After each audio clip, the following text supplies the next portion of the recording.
Album covers are really neat. They're easy to overlook nowadays given how most people generally listen to their music on YouTube, Spotify, or whatever.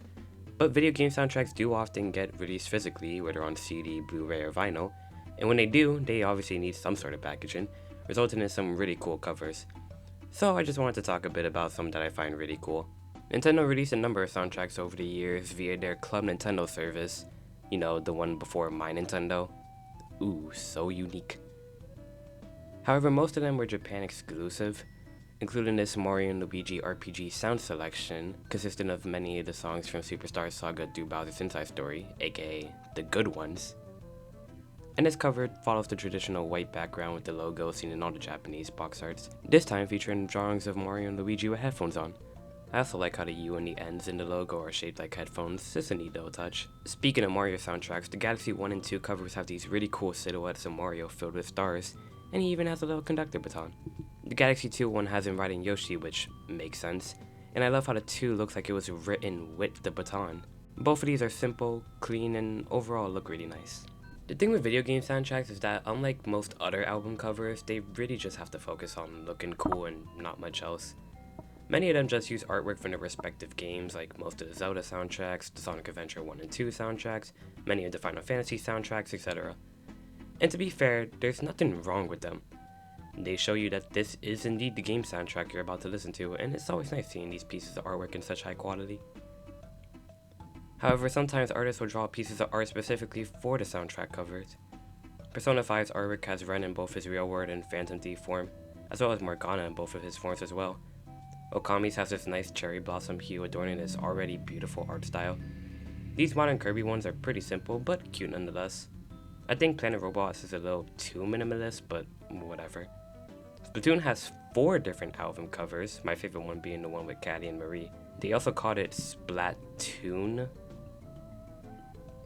Boo! Mario Kart 8 has this sick render of Mario on top of this sort of disco looking background. I think it's just supposed to be Electrodrome, which would be fitting.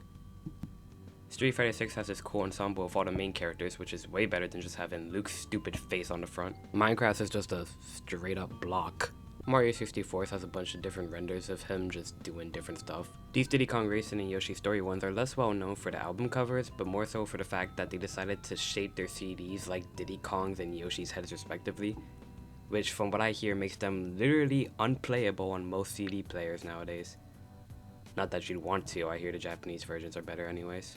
The Sonic art cover gives us cool pre-adventure Uekawa art, which is always nice to see. The Paper Mario one technically isn't unique artwork since it's just a Japanese cover, but the unique background makes up for it in my opinion.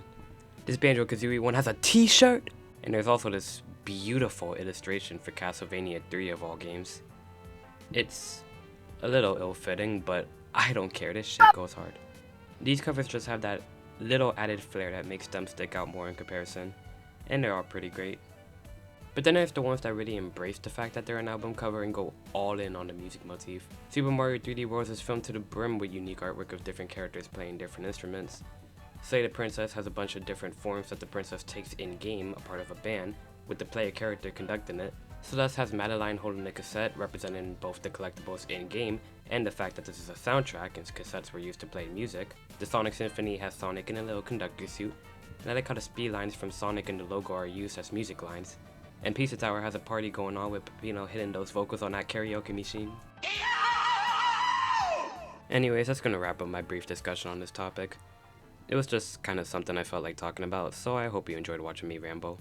I'm planning on working on another review, however I started playing Persona 5 for the first time and I kinda can't stop, so it might be a bit until then.